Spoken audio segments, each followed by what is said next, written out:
emang yang non sandwich generation juga nggak stres juga, nggak pusing juga. I think semua orang punya permasalahan yang berbeda-beda dan gitu pasti kita dimampukan. Cuman ya itu tadi pada saat ya itu kan kita ada up and down-nya.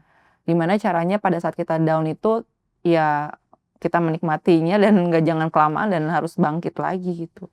Yang jelas seorang perempuan itu sebaiknya mengetahui apa yang dia mau pastinya tuh, dan ya itu menjadi kuat itu kadang-kadang sumbernya dari diri sendiri sih. Kalau kitanya nggak nggak mau istilahnya membangun diri kita, ya mau jadi kuatnya mau gimana. Dan jadi kuat itu juga bukan melulu kamu selalu terlihat kuat ya. Lemah pun nggak apa-apa, ya manusia aja, berlaku act like human. Ketika lemah, ketika kita nggak kuat, it's fine. Dan one thing tadi kayak aku bilang, bangkit aja lagi, terus maju. Kalau jatuh lagi ya sudah, bangkit lagi dan sampai kita udah nggak bisa ngapa-ngapain.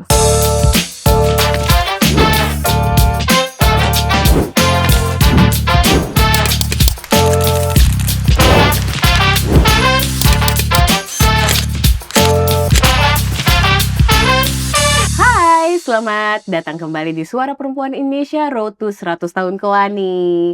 Hari ini saya bersama sosok perempuan yang 1000 profesi, 1000 kegiatan. Dan ini kalau bisa digambarkan nih, seluruh kegiatannya sangat bertabrakan. Halo, apa kabar Mbak Mita? Halo Kak Enda. Mbak Mita Dewinta Pramuningtyas. Iya, panjang ya namanya. Panjang ya. Seorang financial planner, advisor. Iya, kurang lebih. Iya, berkecimpung di dunia finance pasti. Terus juga masih ngurus WO, masih ngajar POMFIT juga. Kadang-kadang terima bikin cake kue kering. Suami saya. Iya. Saya cuma ngolek order aja. Cuma ngolek order. Terus masih juga rescue anabul di jalan. Masih dong kalau ya itu. Udahlah ya. Selamat datang. Selamat datang juga. Mau bercerita apa sama perempuan Indonesia dari kesibukannya yang sangat banyak? Cerita apa ya? Kalau dibilang cerita, ya sebenarnya agak, kalau orang suka nanya gitu ya, kok kerja lu banyak banget gitu, buat apa sih? Capek nggak sih? Itu sering banget nyampe ke kuping aku gitu. Tapi di satu sisi kan orang jalannya beda-beda, kesukaannya beda-beda ya, dan purpose-nya tuh juga beda-beda. Jadi aku rasa nggak bisa lah kita meng-compare diri kita dengan orang lain atau bagaimana, sebenarnya nggak bisa. Tapi ya intinya sih sebenarnya jalanin yang kamu mampu dan kamu suka aja. Paling itu suka aja. Suka semua, karena kalau misalnya disuruh pilih mana sih yang kamu nggak suka, suka semua sih sebetulnya. Agak aneh ya, jadi emang ya selama masih bisa lakuin itu semuanya, kenapa enggak. Perjalanan awalnya dari finance sampai dengan nggak tahu nih yang ujungnya tuh yang paling baru apa? Mungkin POMFIT kali ya? Iya, paling terakhir ya 5 tahun. Jalan 5 tahun untuk jadi instructor sih. Olahraga banget ya, Mita 10 tahun yang lalu nggak kenal tuh olahraga apa, bangun pagi, ngajar, olahraga, walaupun nggak ngajar gitu tetap kita olahraga yang lain pun nggak kenal kali. Dan 10 tahun yang lalu, mungkin 15 tahun yang lalu, kerja di kantor capek, sering masuk, ya maksudnya keluar masuk IGD lah, ke dokter dan segala macam. Dan sekarang kita lebih aware dan kenal sama diri sendiri, dan olahraga sangat membantu untuk bisa ngejaga stamina dan kualitas hidup aku secara utuh sih. Ngebangun beberapa brand juga, masuk WO. Ada WO-nya boleh disebut? Iya, ME Wedding. Iya. Terus ada kue kering. Iya, masakan bapaknya, masakan suamiku. Jadi kalau nggak masak, suami nggak apa-apa? Oh, nggak apa-apa banget. Nggak apa-apa banget. Daripada aku yang masak. Mendingan dia yang masak kayaknya. Tapi hobinya makan? Aku hobi banget makan, suka banget mengkurasi makanan, suka banget kulineran. Jadi kita tiap minggu tuh seneng berdua tuh sering ya nyari-cari apa sih yang enak, apa sih yang lucu-lucu gitu. Tapi unfortunately kadang pengen kita fotoin, tapi kita nggak pernah share di sosmed karena ya bingung kan, kayak isi akun aku apa aja nih, kayak semua jadi satu. Jadi kayak udah untuk kita dulu sih. Kalau untuk makan paling kita mungkin kedepannya mimpi ke depan pengen nggak jauh-jauh dari F&B sih. Kita pengen punya usaha di sana, cuman sekarang lagi tahap lagi mikirin dulu kita mau ngapain, risknya seperti apa dan segala macam. Maybe later on untuk pensiun kita nanti ya gitu. Jadi kita pengen jadi orang tua yang berdaya gitu sih. Dari semua peran yang Mita jalanin, pengusaha, instruktur juga, ngurus keluarga. Yang paling berat apa sih di Bagian mana sih Mbak Mita? Semuanya tuh punya plus minus ya, jadi ada beratnya, ada senengnya sih, gitu. Jadi nggak bisa dibilang mana, tapi intinya saling nge-support satu sama lain. Misalnya kalau lagi berat di kerjaan yang kantor nih, yang soal keuangan ini, stres, tapi ternyata setelah kita olahraga ternyata bisa lebih rilis. Walaupun masalahnya nggak selesai juga sebenarnya, tapi at least kita bisa refresh our mind, bisa, "Oh, cara jalan keluarnya seperti ini biar gue nggak terlalu emosi, aku nggak terlalu emosi tuh gimana caranya?" Itu bisa lebih, apa ya, saling support lah satu kegiatan dengan kegiatan yang lain. Dan apalagi kalau misalnya nge-WO itu kan kita ketemu banyak banget orang ya, dan kadang-kadang ya WO tuh come up dari situ gitu. Bisa kita cerita sama orang, ternyata orang tuanya punya pengalaman yang sama, terkadang dapat pencerahan juga tuh dari mereka, "Harusnya gini-gini aja nih Mita," gitu. Jadi menurut aku sih sampai detik ini masih saling men-support satu sama lain, nggak ada yang, ya lebih ini lebih itu, nggak ada sih. Kenapa industri wedding yang kamu pilih Karena sebagai sesimpel, WO? apa ya, karena kita punya experience aja. Jadi waktu, kuliah, kebetulan kan ikut kegiatan di kampus. Jadi tuh sebenarnya kuliah itu kayak di accounting ini bukan salah satu kuliah yang kuimpi-impikan sih, karena waktu itu fokusnya pengen masuk ITB, pengen, desain komunikasi visual gitu. Cuman sama ayah nggak boleh karena jauh, terus akhirnya pindah mau ke Jakarta, ke Trisakti waktu itu juga nggak boleh karena kejauhan dari rumah di Grogol kan. Akhirnya, ya udah kamu boleh kuliah di akuntansi yang nggak jauh dari rumah, tapi diperbolehkan untuk ikut kegiatan lain. Nah ternyata di kegiatan itu aku ketemu banyak orang dan mungkin karena di kampus itu kan banyak banget angkatannya ya, kita nggak lintas satu angkatan doang tapi banyak, dan akhirnya banyak yang udah lulus dan bikin namanya ya tadi ada event organizer lah, WO, karena aktif di kampus jadi tahu, ya udah akhirnya diajakin. Dan kebetulan memang banyak diajakinnya di event wedding, gitu. Jadi kayak udah lebih tahu, udah lebih paham, walaupun tetap banyak banget belajarnya, Banyak tapi at titik least terbangnya itu di wedding justru. iya, jadi core-nya malah di situ, gitu. Dan ternyata lebih bisa, apa ya, lebih enak juga, walaupun sekarang nih juga lagi ngerjain corporate event. Dari kantor tuh juga, oh tahu nih anak bisa ngerjain event, akhirnya dipercaya juga untuk ngerjain event-event besar di Setelah kantor berapa tahun juga. di ME? Apanya tuh? ME udah berjalan berapa? Oh, ME-nya sendiri sudah dari 2011, berapa tuh sekarang, 14 tahun? Masih Mungkin? nih. Saya lupa ngitungnya berapa tuh dia, pokoknya dari 2011 ya? 14 tahun lu. Iya, 14 deh kurang Iya lebih. bener. Bener ya? 14 tahun. Oh ternyata pinter juga ya. pinter juga keuangan saya. Ilmu matematikanya masih nyantol. Nah, tantangan terbesar sebagai owner dari ME Wedding gitu ya, untuk membangun bisnis yang sangat dinamis dan penuh tekanan ini gimana Mbak Menurut Mita? kanan ya. Jadi sebenarnya kalau bangun bisnis sebenarnya PR-nya ya banyak banget sih. Sebenarnya time management tuh nomor 1. Kemudian, visi sesama, kan kita MWN itu nggak cuman aku kan, tapi ada temanku juga, gimana caranya bisa inline tuh, tujuan kami berdua. Dan syukurnya sih timnya nih nggak berubah nih dari 2011, core timnya tetap masih sama, walaupun kita semua freelance tapi kita core-nya masih sama. Jadi ketika ada changing, mereka juga adapting-nya juga cepet banget gitu. Jadi, sebenarnya yang challenge terbesarnya ya bagaimana kita ngelihat wedding ini sebagai industri juga. Sekarang industri lagi ngapain sih? Apakah misalnya kalau zaman dulu kan wedding itu bisa 7 hari 7 malam, ada yang tamunya sampai 10.000, 3.000. Sekarang mungkin cenderungnya mereka lebih senang yang simple, intimate. So, ya itulah kemampuan kita untuk adaptif ini yang sebenarnya harus juga diterapkan di bisnis ini, gitu. Jadi challenge-nya ya kita harus sering-sering lihat market, sering-sering lihat apa sih yang terjadi, tren juga, supaya comfort juga nih buat sisi klien, sisi kitanya juga jadi pricing dan segala macamnya juga jadi tetap inline dengan kondisi saat ini. Lebih agile sama tren. Betul. Oke. Terus pasti ini kan peran keluarga besar sekali untuk Iya. mendukung ya. Iya. Waktunya habis buat kerjain kerjaan di kantor, terus buat urusan wedding, Yes. dan segala sesuatunya. Ini kan emosinya pasti dituntut sangat tinggi sekali ya. Manage-nya sih. Waktu dan energi gimana ngebaginya kalau buat Mbak Mita sendiri? Ngebagi sebenarnya kalau ngerjain event itu kan juga nggak, setiap minggu juga ya, dan pasti kita nggak mungkin handle semuanya satu kepala sendiri. Kita punya tim kan, ya kita harus berani delegate sih. Itu sebuah challenge yang kadang-kadang orang nggak berani, gitu. Jadi melepaskan, istilahnya bukan melepas tanggung jawab, tapi lebih kayak mempercayakan orang lain untuk bisa berkembang juga, gitu. Jadi kita tetap manage, dari rumah, dari manapun kita bisa, ya silakan terjun timnya. Karena kita butuh regenerasi, kita butuh tim-tim yang istilahnya nggak cuman kita kan akan older juga nih, akan makin tua gitu kan ya, nggak akan event jam 2 pagi itu ya bohong kalau misalnya kita nggak udah aduh mulai Iya. capek gitu ya, kita harus delegate. Delegation itu penting banget di bisnis gitu. Terus kalau kita udah berani delegate, artinya kan waktu yang kita punya untuk keluarga jauh lebih banyak kan, Iya. gitu. Dan untuk hal yang lain kayak kalau pound sih sebenarnya itu kan part of olahraga ya, jadi kayak ya waktu olahraga aja gitu, jadi nggak akan terbuang banyak. Jadi kayak selingannya diantaranya adalah pound feet. Iya, karena olahraga juga, karena bukan cuma soal ngajar doang, tapi kan kitanya sendiri jadi badannya kan ikutan sehat. Dan menurut aku yang paling penting itu support keluarga sih, memberikan pengertian, bahkan kalau misal aku sama suami gitu ya, aku ajak dia di event, jadi tahu, oh seperti ini, Kegiatan. kegiatannya kita involve juga, Terjun langsung ya. terjun langsung. Jadi sama-sama saling ngerti dan itu sebenarnya sebuah value yang aku selalu terapin di keluarga gitu, kita harus saling ngerti kerjaan masing-masing gitu. Itu sih dan kalau, aku sama suami selalu mikirin, selalu bilang kalau ada yang nggak suka harus ngomong, jangan dipendem di hati gitu, biar Komunikasinya. biar lebih nyaman. Makanya aku tuh kalau misalnya event, mungkin bisa tanya ke Sidik juga gitu ya, ke suamiku gitu, aku selalu izin gitu, apapun itu pasti aku izin, boleh nggak ngambil gitu, dengan resiko A, B, C, D. Kalau dia nggak approve, ya udah.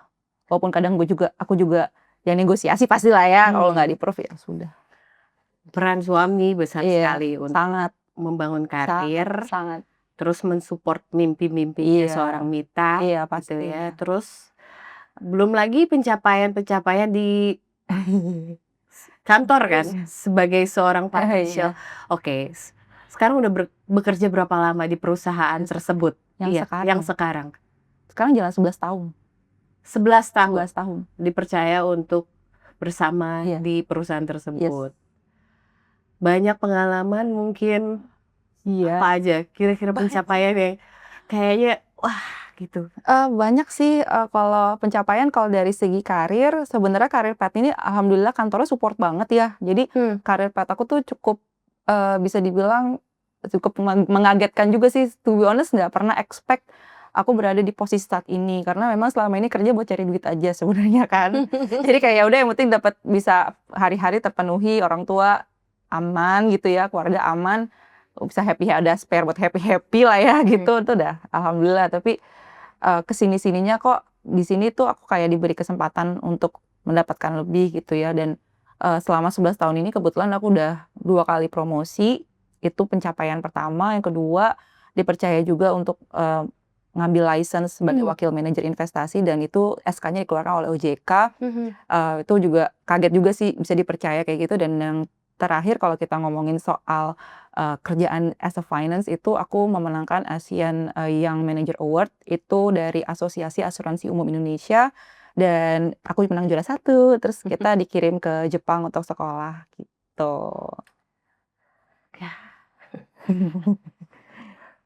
Usaha, kerja, sekolah gitu aja ya. Gitu aja. Paling sela-selanya olahraga. Iya. Tapi kalau katanya kalau nyalain kompor mendingan enggak. Enggak, Kenapa? nggak nyala gas. Nggak tahu. Bisa kok biasanya, tapi kalau itu gagal aja. Tapi itulah Tuhan tuh baik ya gitu. Pada akhirnya dipertemukan dengan seorang Iya. suami yang justru punya kemampuan memasaknya lebih daripada Iya, seorang tapi istrinya. dia seneng loh, pintar kurasi makanan-makanan di Tapi GoFood. justru itu sebagai bentuk apresiasi loh, dia udah masak, kamu makan dengan senang hati, Iya. mindful. Iya. Jadi kayak, "Oh, hore, istriku seneng masakanku." Iya. Bagus. Berarti suaminya akan terus terdukung Iya dengan loh. hobi masaknya. Dia bikin Indomie aja enak banget loh. Entah Oh, iya? pakai keju lah, entah apa nggak ngerti, pokoknya ya kalori meningkat aja gitu ya.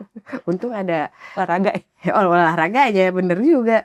Nih kalau untuk Mbak Mita sendiri nih, tadi kan menyebut ada keluarga yang harus dipenuhi, orang tua, Yes. dan segala macam. Apakah Mbak Mita bisa disebut sebagai seorang sandwich generation? Oh iya tentu dong, dengan bangga aku menyebut diriku adalah sandwich generation, and ya udah itu sesuatu yang udah harus diterima ya, kita nggak bisa milih di mana kita dilahirkan, di mana kita berada, ya cuman bisa dihadapin aja sih.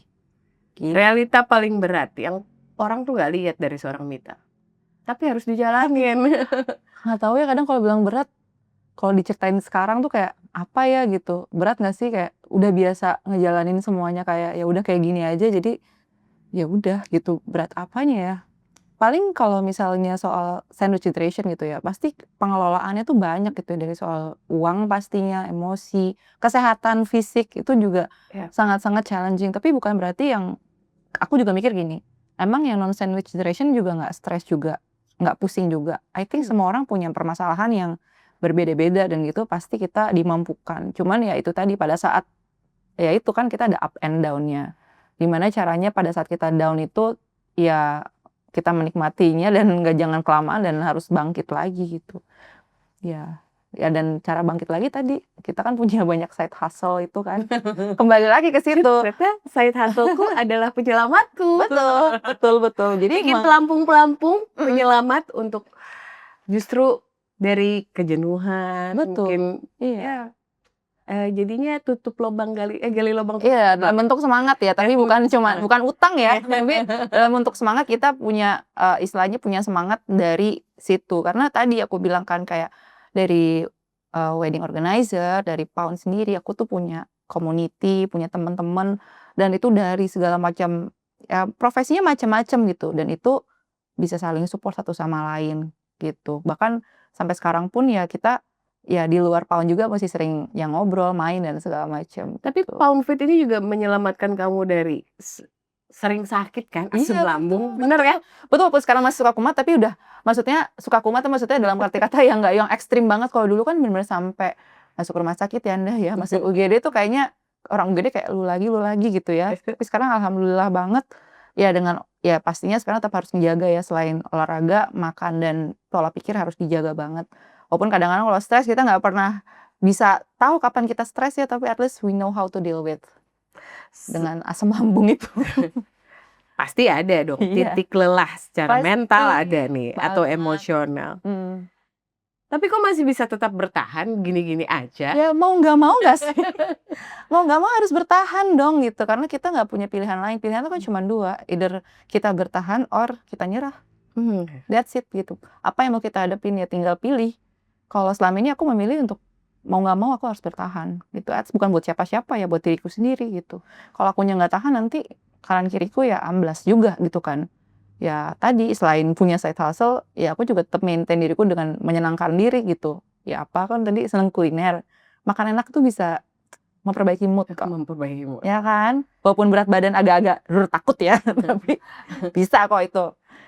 Oke, sebagai sandwich Yes, generation, yes, again, again, dukungan keluarga atau ya. sistem atau juga keberanian untuk berkata jujur.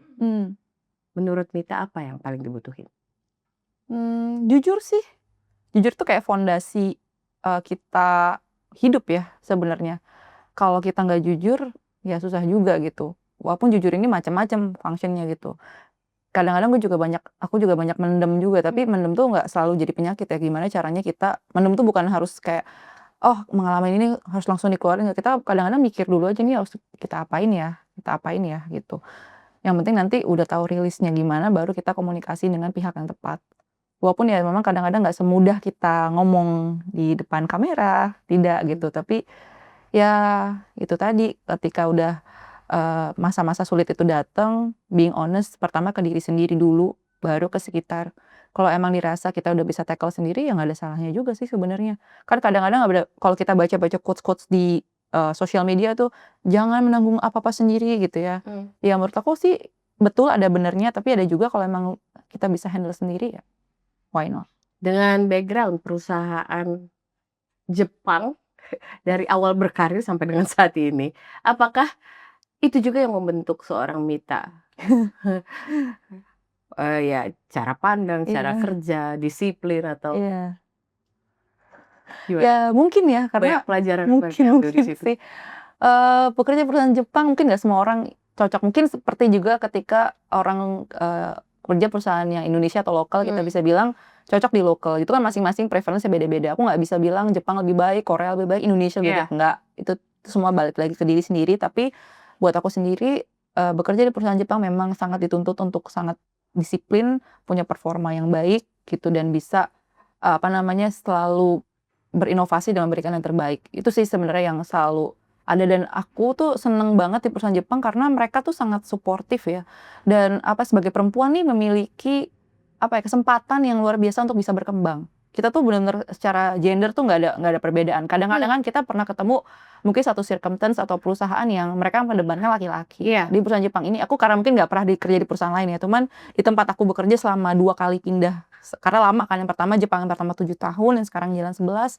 Ini untuk perkembangan karir nggak cuma aku ya, teman-temanku yang perempuan ini sangat-sangat didukung sama Diapresiasi? perusahaan, sangat diapresiasi. Makanya waktu kemarin aku dipilih untuk berkompetisi, kan aku perempuan ya, aku juga sempet kaget, kok aku sih gitu ya, padahal orang-orang yang kerja di istilahnya I can say di area bisnis tuh Iya. juga banyak cowok-cowok jago-jago gitu. Kenapa aku yang di back office, kenapa aku yang dipilih? Ternyata perusahaan tuh memiliki sudut pandang yang lain soal perempuan, dan I really appreciate berada di sini, di tempat ya memang sih capeknya ya di Iya. tahun-tahun pertama, capeknya aduh bener-bener ya, Adaptasi. adaptasinya luar biasa, fisik digerus, mental fisik deh, tapi kesini-sininya kayaknya kita belajar banyak dari situ sih, gitu. Oh. Hmm. Tidak ada yang saling berhubungan. Tapi seorang Mita justru menyatukan menjadi kolaborasi yang manis mungkin ya. Iya. Dari finance Iya. ke WO, terus ada Poundfeed, terus juga mensupport hobinya suami untuk membuka usaha kue kecil ya, kue kering. Iya. Mana enak banget kuenya. Kita ada rendang sama spaghetti juga, Oh, jangan ada sedih. rendang spaghetti. Udah expand ya, sampai Minang Itali nih kayaknya. Pokoknya lucu deh, pokoknya kayak nanti kita akan coba kayak kulik-kulik lagi, kita mau pilih menu apa kira-kira yang masih bisa kita explore gitu. Nanti ya kita siapa tahu ada gebrakan lagi ya 2026 ya. Dan Semoga ya. berapa Ana boleh? Ya, pokoknya 10-an ada lah ya. Kenapa seneng rescue sih gitu loh? Aku melihat ya, Mbak Mita rescue kucing-kucing yang kadang-kadang lagi pergi ke mall, ada kucing. Kucing diangkut ya. Iya, kucing kejepit diangkut tuh gimana? Iya, soalnya kalau kucing itu sebenarnya juga di rumah mereka sangat sangat menyenangkan gitu. Tapi kalau punya kucing atau punya nabul, mungkin aku boleh sharing, itu adalah sebentuk komitmen kita karena mereka makhluk hidup. Jadi ketika kita rescue, kita udah harus bisa bertanggung jawab atas rescuean kita. Sakit harus diobatin, jangan dianggurin, harus diobati. Itu bentuk komitmen dan tanggung jawab sebetulnya. Itu dulu nih, first thing first. Tanggung jawab babu pada majikan ya. Betul. Jadi gimana caranya kita sama ya mereka itu kita tunduk dan dirawat. Itu dulu sih. Dan kenapa milih rescue di jalan, karena kita mikir mereka berhak untuk mendapatkan hidup lebih baik selama kita mampu. Oke. Karena mereka makhluk hidup ya. Kadang-kadang mereka datang cuma pengen minta makan doang kok. Itu nggak pengen minta apa-apa. Dan ketika itu nyampe ke aku gitu ya, lagi makan, ya kalau kita mampu, just go ahead with that. And we're happy to have many Anabuls di rumah. Seneng banget. Oke, balik lagi nih ke olahraga. Apakah itu menjadi pelarian yang sehat?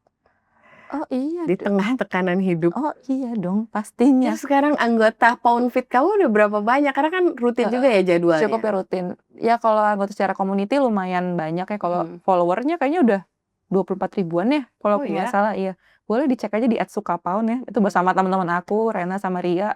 Jadi kita bertiga bikin sebuah community Pound. Itu udah lumayan banyak sih pengikutnya. Kelasnya juga masih rutin ada.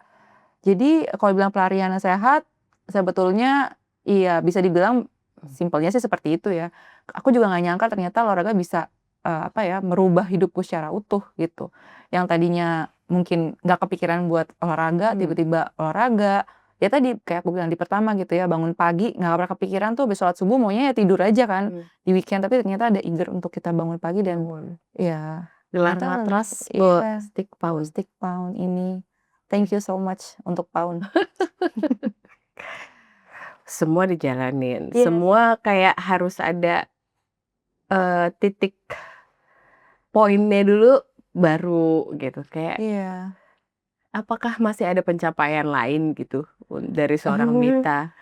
Pencapaian lain tuh yang belum tercapai kali ya? Belum tercapai, masih dituju. Oke. Jadi sebenarnya kalau yang lainnya sih udah sebetulnya pengen banget tuh ya. Sebenarnya belum kesampaian nih, tapi pengen waktunya juga belum bisa termanage daripada pusing gitu dan nggak bisa ngatur waktu. Ya mungkin nanti aku coba arrange lagi gimana caranya bisa get into. Aku sebenarnya pengen belajar soal sosial media, how to manage sosial media tuh pengen banget. Karena ya teknologi kita siapa sih nggak nggak kenal teknologi Iya. sekarang ya, harus segera adaptif. Nah, aku pengen banget bisa align di situ, itu satu. Dan satu lagi hal yang aku pengen dari dulu banget tapi kesampaiannya susah, aku pengen banget belajar bahasa Jepang. Kamu Pengen wibu? banget. Oh bukan, tapi aku suka anime Oh, dong, suka stop dong. anime. Iya suka Kirain dong. kamu wibu. Ngumpulin kartu Pokemon? Oh enggak, Oh enggak ya, enggak, bukan. enggak Bukan, ya. dia bukan wibu berarti. Enggak. Keren banget Ya, sih. ya, semoga tahun ini banyak kesempatan baru lagi Amin, amin. untuk banyak belajar lagi. Nah, oke, sekarang pesannya seorang Mita yang ingin disampaikan kepada perempuan yang tidak merasa tidak punya waktu nih untuk Iya. merawat diri sendiri. Untuk merawat diri sendiri ya? Iya. Oke, kalau buat merawat diri sendiri itu kan sebenarnya tubuh kita tanggung jawab kita ya. Badan kita, seroh-rohnya kita tanggung jawab kita. Jadi ya udah, we are responsible for ourselves. Jadi gimana caranya lu bisa merawat lu lagi salah. Gimana caranya kita bisa merawat diri kita. Nah, itu kan kita sendiri yang tahu ya. Kadang-kadang ada yang harus ke salon, ada yang harus ngapain. Nah, itu merawat diri itu juga macam-macam. Jadi kenali diri kamu dulu yang pertama dan cari aja dulu, nggak perlu kayak gini nggak cocok, ini nggak cocok, ya nggak apa-apa, dijalanin dulu mana yang paling cocok, and then kalau misal udah ketemu, ya udah rawatlah diri kamu dengan cara kamu sendiri, ya sudah, habis itu lakuin itu secara frekuen dan gimana manage waktunya udah pasti, ya udah atur mana skala prioritasnya dulu. Skala prioritas. Yes, kerjaan kalau misalnya dari aku sendiri karena masih ngantor, pasti aku utamain dulu kerjaan kantor, baru yang lain. Di weekend nanti kita atur-atur lagi mana yang harus diprioritaskan supaya enggak ketinggalan satu sama lain. Dan yang paling kita gunakan tadi teknologi ya, sekarang kita udah ada kalender ada di HP pun juga ada kalender yang paling reminder. minim. Iya, Iya. itu kan sangat aplikasi yang selalu ada di handphone ya. Iya. Pakai aja kalender atau Google juga kan, Google Calendar juga ada, itu juga bisa reminder kita. Jadi lakukan aja dengan apa yang ada sekarang itu. Itu sangat membantu. Menarik. Kalau menurut Mita, apa makna perempuan kuat sebenarnya? Dan apakah harus terlihat baik-baik saja sebagai perempuan kuat? Jujur aku tidak pernah merasa diriku adalah perempuan kuat, jadi sebenarnya memberikan statement ini jujur nggak tahu jawabannya apa. Tapi yang jelas seorang perempuan itu sebaiknya mengetahui apa yang dia mau pastinya, kemudian jangan pernah kayak terbatas oleh apapun untuk terus maju dan belajar. Karena proses belajar itu juga kan ada waktu ya, ada waktu yang kita harus sisihkan gitu. Jadi terus upgrade skill aja. Skill tuh juga sekarang di saat ini tuh macam-macam ya. Kalau zaman dulu mungkin kita terbatas cuma ada inu yang ya udah yang umum-umum aja gitu. Misalnya kayak kuliah tuh cuma ada ekonomi, ya kan? Iya. Ekonomi, habis itu apa sih kuliah tuh kalau zaman dulu IT, teknologi ya kan, standar. Sekarang udah Sekarang udah banyak banget. Sekarang tinggal dieksplor aja apa yang kalian mau jalanin atau coba dulu tadi mana yang kalian suka, just jalanin gitu. Dan ya itu menjadi kuat itu kadang-kadang sumbernya dari diri sendiri sih. Kalau kitanya nggak nggak mau istilahnya membangun diri kita, ya mau jadi kuatnya mau gimana. Dan jadi kuat itu juga bukan melulu kamu selalu terlihat kuat ya. Lemah pun nggak apa-apa, ya manusia aja, berlaku act like human. Ketika lemah, ketika kita nggak kuat, it's fine. Dan one thing tadi kayak aku bilang, bangkit aja lagi, terus maju. Kalau jatuh lagi ya sudah, bangkit lagi dan sampai kita udah nggak bisa ngapa-ngapain. Oke, itu istilahnya 7 kali mati, 8 kali hidup gitu ya? Kayak Anabulsku 9 nyawa. 9 nyawa. Kayak lagu sekarang ya. Kalau ada 9 nyawa ya. Oke, satu nih dari seorang Mita Dewinta Pramuning Tias. Pesan apa yang ingin disampaikan untuk diri kamu sendiri? Untuk diriku, Iya. apa ya? Atau mau berterima kasih? Silakan. Untuk diri aku, ya terima kasih sudah survive sampai sejauh ini. Semoga kamu tidak lelah untuk selalu belajar ya, belajar dan belajar lagi, karena belajar itu proses yang menyenangkan. Jadi selalu survive, selalu happy, belajar, dan jangan lupa makan enak biar selalu semangat. Makan itu kunci kehidupan. Pesan lagi buat teman-teman perempuan. Nggak mungkin suruh makan deh. Suruh makan ya. Kalau ini teman-teman perempuan sandwich generation. Oke, halo sandwich generation. Hai, aku juga. Pokoknya jangan kita pokoknya problem itu nggak cuma gara-gara sandwich generation. Semua orang tuh punya problem, ya kan? Masalahnya beda-beda aja gitu. Jadi jangan merasa kecil. Aduh, aku sandwich generation, uang aku dipakai untuk keluargaku. Oh, jangan sedih. Akan ada waktunya kita di atas, ada waktunya kita di bawah. Jadi Rezeki itu pasti ada ya. yes, enjoy aja. Walaupun emang gampang ya ngomong, betul, ngomong itu gampang, tapi emang harus dihadepin ya. Cari circles yang support kamu, terus abis itu ketahui kelemahan kamu dan istilahnya kita cari cara bagaimana kita deal dengan kelemahan kita. Dan tentunya pasti tadi yang aku selalu bilang, kita harus selalu explore diri kita, harus selalu ya increase kita awareness kita terhadap kanan kiri kita ya, biar kita selalu maju dan gak ketinggalan zaman. Agile. Harapan Mita untuk masa depan perempuan Indonesia yang memikul banyak beban dan banyak peran dalam hidupnya. Silakan. Oke. Kalau untuk perempuan Indonesia nggak usah takut, nggak usah ragu. Sebetulnya dengan pengalaman yang aku punya dan aku sudah hadapin gitu ya, di tengah kesulitan yang aku hadapin, ternyata banyak sekali kesempatan yang bikin kita tuh bisa sampai ada di titik ini. Justru hadir. Yes, justru hadir. Jangan juga ketika dapat kesempatan tuh kayak, aduh gue nggak bisa. Bisa, tapi emang tercepot-cepot aja jalannya ya. Tapi pasti bisa, nggak ada yang nggak bisa. Percaya deh, di tengah kesulitan yang kita hadapin akan ada kemudahan, dan kita harus pintar melihat itu dan memanfaatkan itu dengan sebaik-baiknya. Jadi survive terus, happy terus, ingat kamu nggak sendiri. Yeay. Oke, terima kasih Mbak Mita sudah menemani perempuan Indonesia bersuara. Ya, semoga bisa bergabung dengan kelas Suka Pound ya. Nanti gue di kelas aku ya. Kalau mau ketemu Mbak Mita silahkan ya. Yes. Lihat nanti Instagramnya. Wah. Terima kasih sudah bersama Suara Perempuan Indonesia. Sampai ketemu lagi di episode lainnya. Salam Thank you. Perempuan Indonesia. Salam perempuan Indonesia.